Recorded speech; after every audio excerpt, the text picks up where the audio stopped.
Hey everybody, how's it going? I said last time I was going to start just going through some of my guitars that I've had for a while that I haven't ever done a video on. I bought this one back in March 2023. Loaned it to my brother. He was down last year sometime, and he hadn't played guitars in quite a while, and he was playing on mine, and I thought, yeah, you need to take one home with you. So I sent this one home with him. He just brought it back last week, so it's not in too bad a shape. It's a little needs some cleaning and polishing. Sure, it needs some new strings because these haven't been changed in over the last year. So I thought we'd review this, and I'd change the strings and actually look a little deeper than I ever have on it. I've not really done a deep dive on it. Tell you a little bit about it. It's an EART Guitars NK-C1. It says Corsair up here on the headstock. I guess that's their Corsair name for it. It's kind of interesting on the back of the headstock. I'll add another video. It says designed in St. Louis, Missouri, but they're obviously, I'm sure, made in China, even though it doesn't say that anywhere on here. Model NK-C1. That's the only writing anywhere on it. So it's supposed to be a mahogany body, flame maple top. I don't know if that's a photo veneer. I kind of suspect it probably is, but it's hard to tell. Roasted maple neck. Says it's a compound radius 7.25 to 9.5. That doesn't feel like a 7.25 to me up here. I'll see if I can check that out.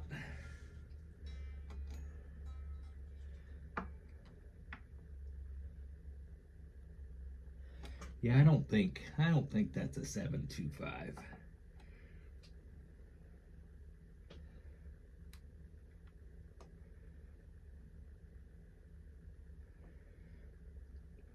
That may be a 9.5 up that way. And then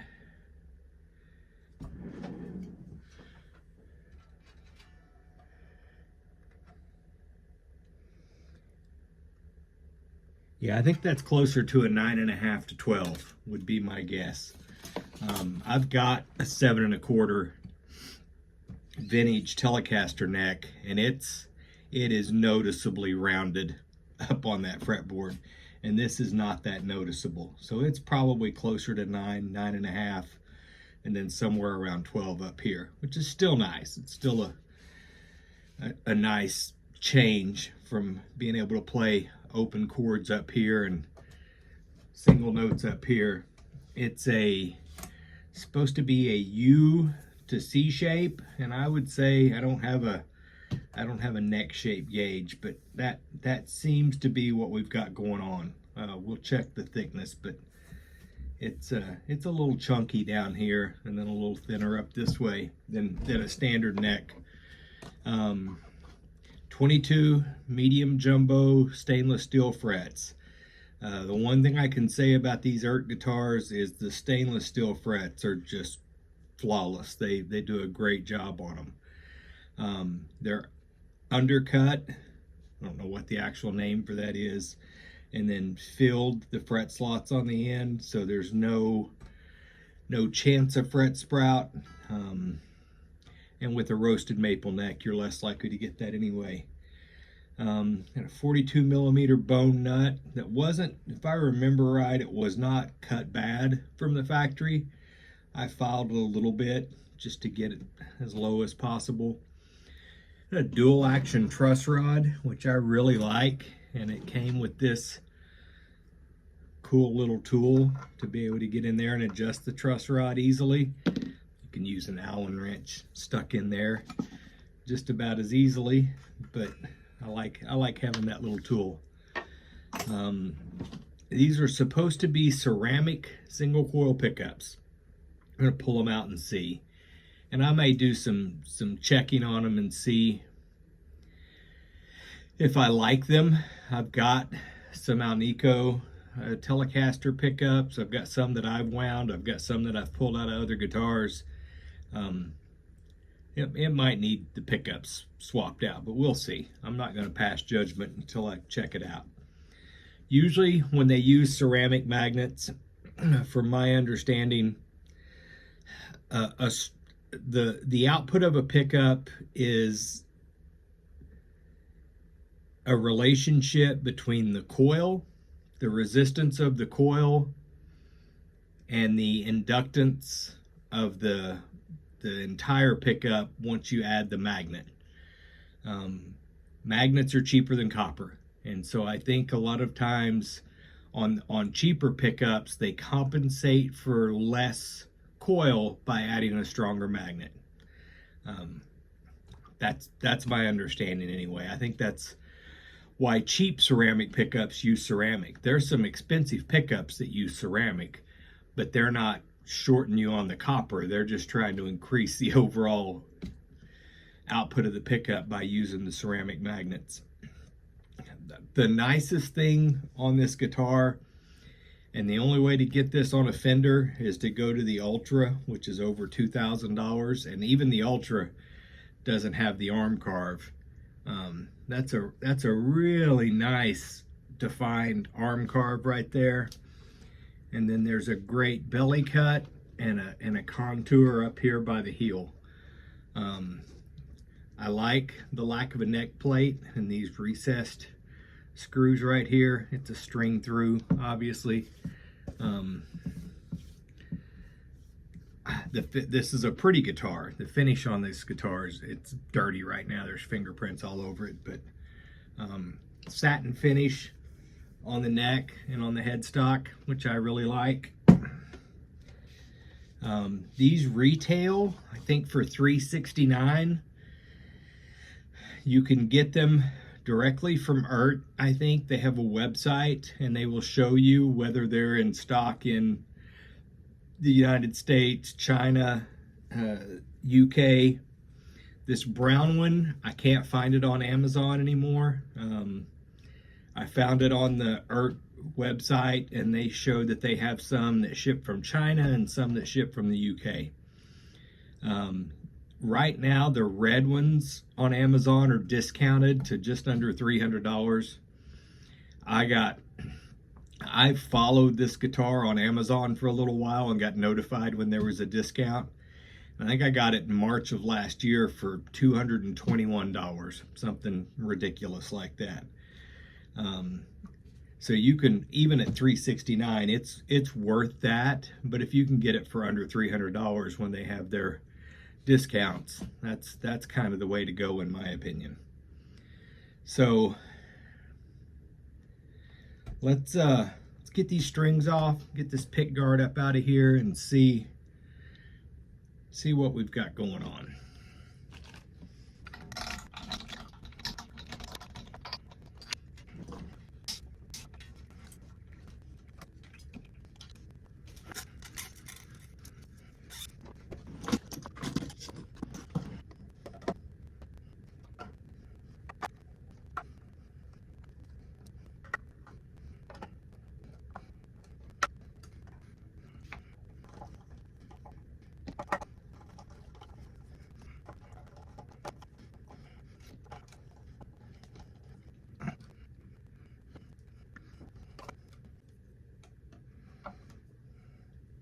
Okay, so yeah, these are definitely ceramic pickups. Got EART labels on the back. It's got the bottom plate on the bridge pickup. It's grounded, obviously. There's no... Yep, there is. There's a ground wire right there under the bridge. The other thing I was going to mention is I actually changed the saddles on this when I first got it. It had steel saddles. I tend to prefer brass, and I like compensated saddles, so I popped these on there just as soon as I got it. Ceramic neck pickup, we'll get some measurements on that, see what it looks like.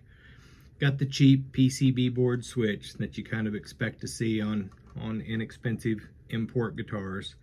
Full-size pots, which is kind of cool, and they're smooth. I mean, I don't have any issues with the pots. The taper seems to be okay on them. It's got a 0.022 microfarad capacitor, but it's a J. I can't remember what the tolerance on J is. That's I think a fairly low tolerance capacitor, so who knows what it actually is. Let's see.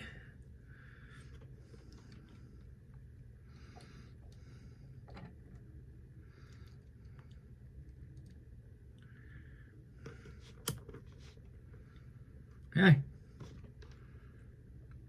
22.3. That's pretty damn close. So no complaints on the capacitor. Let's see what we've got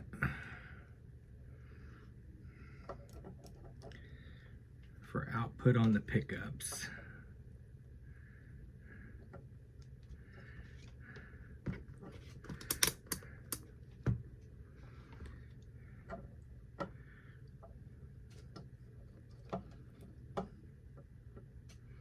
So that's the neck pickup.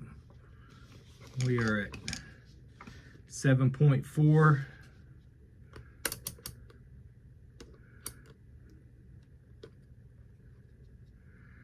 And 2.58. So it's not a bad. That's probably a little warmer than an Alnico neck pickup would be. I don't know. I'll have to check and compare it to some to see. But that's a nice output, or a nice DC resistance. Let's go to the bridge, see what we've got. Oh, and it's just like a Fender because the top hat falls off of the switch pretty regularly. We'll have to tighten that up. 5.95 on the bridge.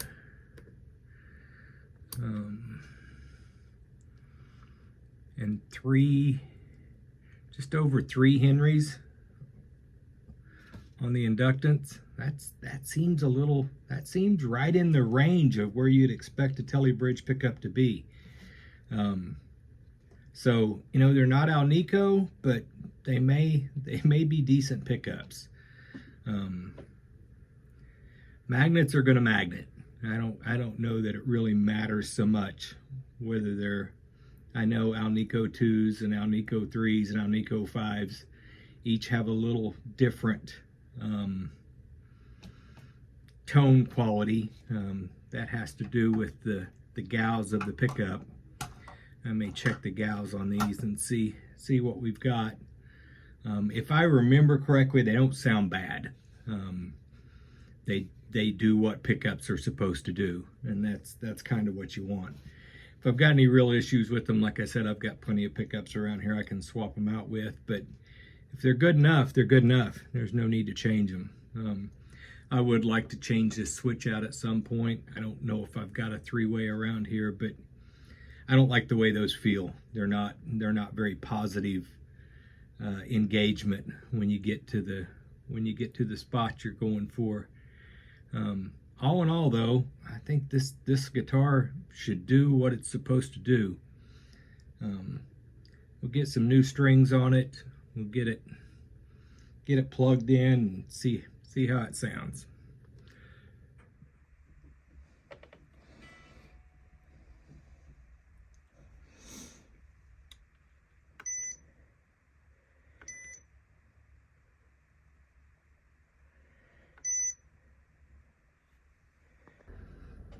All right, I don't know how everybody else does this, but this is the switch tip kept coming off.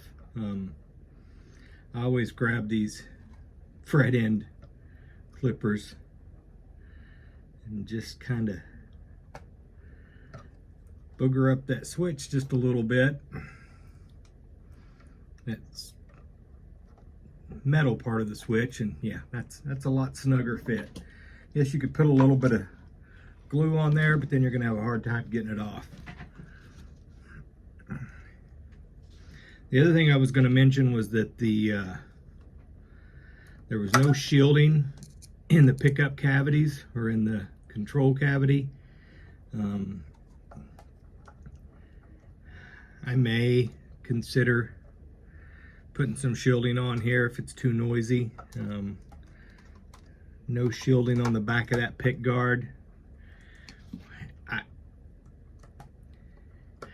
I've had different thoughts on shielding over the years. I have realized for sure that if you shield a guitar, you've got to ground the shielding. You're not accomplishing anything if you just put shielding on and don't connect that shielding to ground. The purpose of the shielding is to work as an antenna that captures some of the electromagnetic interference in the environment and sends that EMI to ground. So if you're just shielding it, you're not accomplishing much. I see a lot of people shield the cavities on the pickups, and then there's nothing connecting that shielding to ground. So it's probably not doing a whole lot. Shielding the back of the pick guard, I think typically works great because it's easy to connect it to ground. And it's a nice flat surface that works as a great antenna for capturing that EMI. All right, got it all strung up, whatever the word is, back together. Checked my setup on it. I'm pretty happy with where I put this. It's about 1.6 millimeters on this side and about 1.4 over here. That's kind of where I like them. It would certainly go lower if you wanted it lower. I tend to think that increases some rattle. Even if everything's straight, especially on these low strings, it creates some rattle and kind of kills the sustain. So I like it. I don't want it so high that I have to press hard, but I want it high enough that we don't rattle on the fretboard. That neck's perfectly straight. Before I put the strings on, it had just a slight bit of back bow in it. I thought about adjusting it. No, I'm gonna put the strings on and check it, and sure enough, it's dead straight with the strings on it. So that's a reminder for you. A couple other things I wanted to mention. I always thought mint green pick guards were stupid until I got this guitar that had this one on it. I really kind of dig it. I like the vintage vibe that it gives. I wasn't crazy about the way this pick guard was shaped when I first got it, but again, it's kind of grown on me. I like the fact that it's not trying to look just like a Fender Telecaster. They kind of made their own thing. Not a huge fan of the headstock either, but again, at least they're not trying to just copy somebody else. They did their own thing. I will say, I don't like these tuners. The website says that it comes with 21-to-1 tuners, and I can tell you these are not. They're maybe 15-to-1. They're stiff. It's hard to get it right where you want it. I might want to swap those out someday. I do like the little knobs. I like the shape of the knobs. I just don't like the mechanism of the tuners. I didn't realize how much I disliked them until I started tuning it up. Maybe they've changed them. Maybe the newer models have different tuning heads on it. I think my pickup height is probably pretty standard.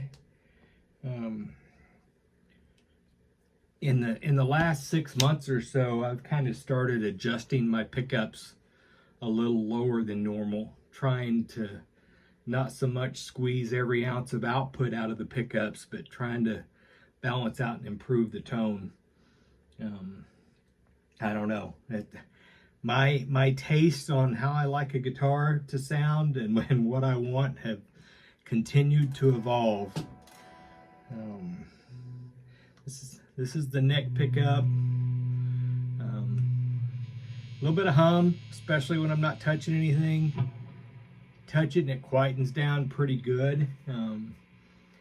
That's honestly not bad for this room, because as I've said before, this is a notoriously noisy room. There are 3 AC units on the roof just above me here, and when any one or more of those is running, you get a lot of interference down here.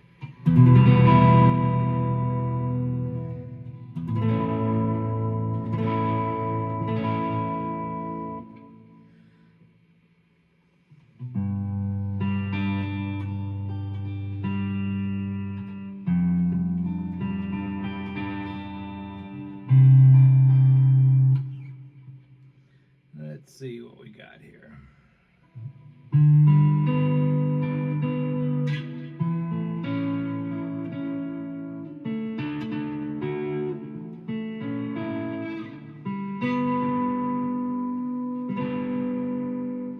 My trigger finger's locking up pretty bad today. So,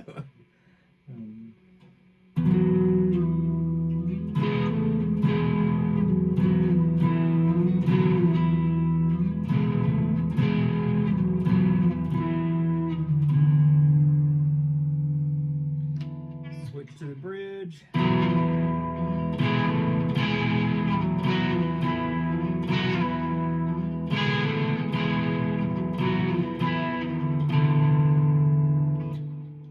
It's not bad.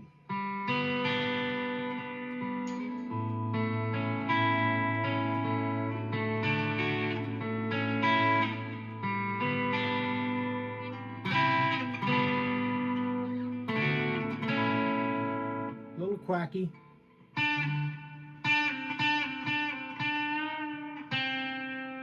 The other thing I'll say is these frets are incredibly smooth. I don't remember if I did any more polishing on it after I got it or not. I think they just kind of come like this. Really, really nice fretwork on these EARTs.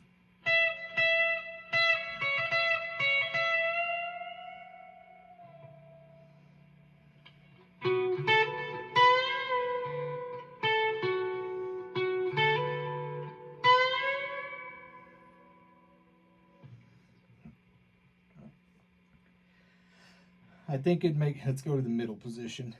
See what we got here.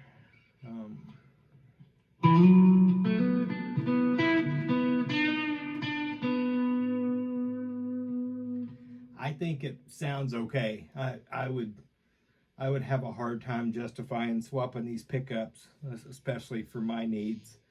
I think the tone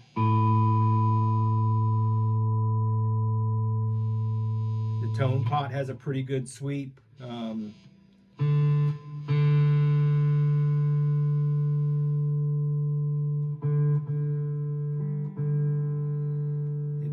It does what the tone pot's supposed to do.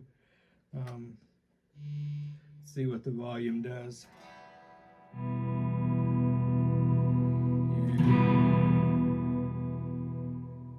I think most of the sweep on the volume is in the bottom half, but it's not bad. I've seen a lot worse on a lot more expensive guitars.